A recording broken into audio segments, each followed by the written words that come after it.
Bonsoir. L'attente aux urgences fait souvent la manchette depuis plusieurs années même. Ce soir, le projecteur se tourne vers l'urgence psychiatrique, précisément celle de l'Hôtel-Dieu à Sherbrooke. Elle est elle aussi engorgée et ça peut être extrêmement difficile pour les patients. On vous présente ce soir l'histoire d'une jeune femme qui a dû attendre 6 jours sur une civière avant d'obtenir une chambre.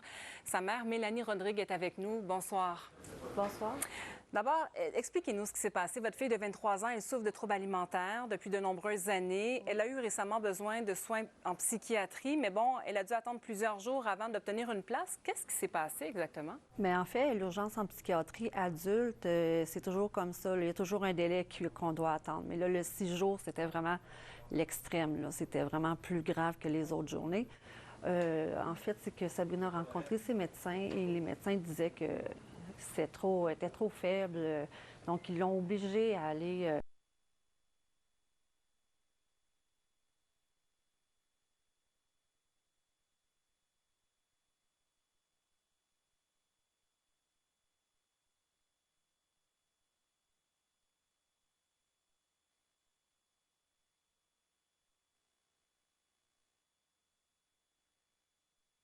En psychiatrie, Mélanie Rodrigue, la mère d'une jeune femme hospitalisée à l'Hôtel-Dieu, est avec nous ce soir. La contestation citoyenne à Shefford contre la construction de pylônes électriques par Hydro-Québec se transporte devant les tribunaux. Et une femme qui habite en résidence pour aînés, tannée de se battre avec Bell pour obtenir des services.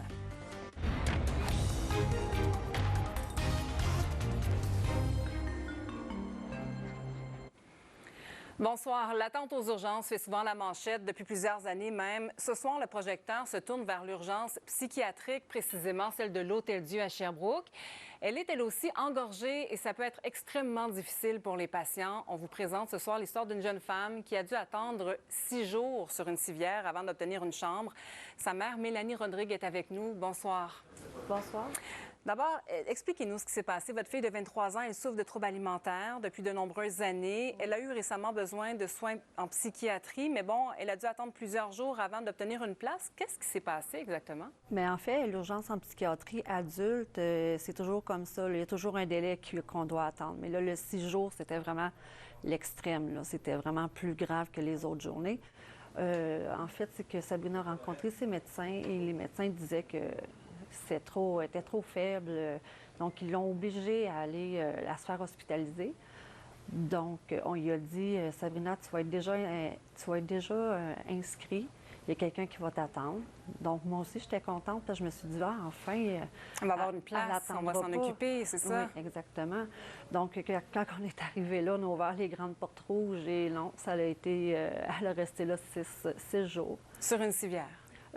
C'est pas sur une civière, c'est vraiment un endroit que tout le monde est là. Puis dans le fond, là, il y a les lits, il peut y avoir des lits pliants ou il peut y avoir des civières. Elle peut marcher, là, puis tout, là. C'est juste à travers tout ce monde-là. Dans l'attente. Oui. Quelles conséquences cette attente-là à l'urgence a eu sur sa santé mentale pendant ce temps-là? C'est sûr que c'est stressant, c'est épeurant. Tu sais, comme moi, quand je suis allée, on regarde toujours tout autour de nous pour voir...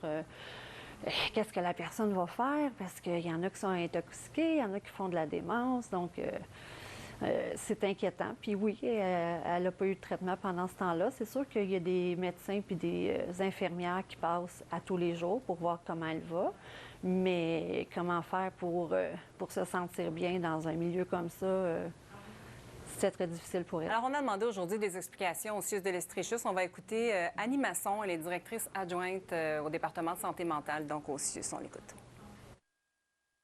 On a plusieurs usagers qui nécessitent des soins et des services en santé mentale. Donc, l'urgence santé mentale est très, très achalandée et ce, là, depuis plusieurs semaines, voire mois. Donc, effectivement, nous avons à l'urgence santé mentale 5 civières au permis et en majorité du temps, il y a au moins 12 usagers qui sont à l'urgence santé mentale. On veut travailler en prévention. Donc, au printemps, on est en cours d'élaboration là, pour mettre en place une équipe qu'on appelle accompagnement bref en communauté. Et cette équipe-là va nous permettre d'éviter des hospitalisations, réduire les temps d'observation aussi à l'urgence et c'est des intervenants qui vont être dans le milieu de vie, à la maison, pour s'assurer d'offrir les soins et les services nécessaires. Bon, on parle de prévention. On admet qu'effectivement, il y a énormément d'attentes. Comment est-ce que vous réagissez donc à cette explication? Mais Sabrina, comme je disais, était obligée d'aller à l'urgence parce que ses signes vitaux n'étaient pas bons. Elle avait beaucoup maigri, déshydratée. Donc, elle n'avait vraiment pas le choix. Sinon, si elle n'allait pas, bien, Sabrina aurait pu passer en cours pour que les médecins la prennent en charge.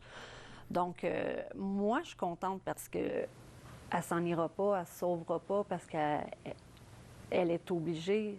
Sauf que il y a des gens là, qui se présentent là, puis ils ne sont pas obligés de rester, eux. Donc, c'est sûr et certain qu'ils ne resteront pas une journée, 2, 3 journées. Là. Donc, ce qui arrive, c'est que ces gens-là qui demandent de l'aide, ils retournent à la maison, puis ils n'ont pas de service. Il n'y a personne qui veut habiter là, là. Quand je dis habiter, c'est parce que 6 jours, c'est quand même assez long. Là. Vous êtes avec nous ce soir, entre autres, pour passer un message. Qu'est-ce que vous souhaitez pour la suite des choses? Je sais pas, moi. C'est sûr que on espérait que Sabrina on espérait qu'elle aille à l'Institut de psychiatrie Douglas à Montréal. Il n'y a pas de place. Il y a des mois d'attente.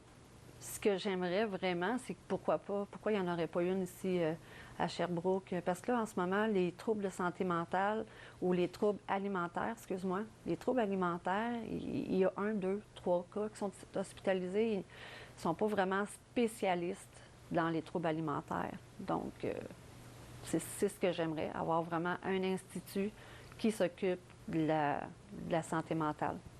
Alors, on va vous souhaiter bon courage à vous et à votre fille. Mélanie Rodrigue, merci beaucoup d'avoir été avec nous. Merci.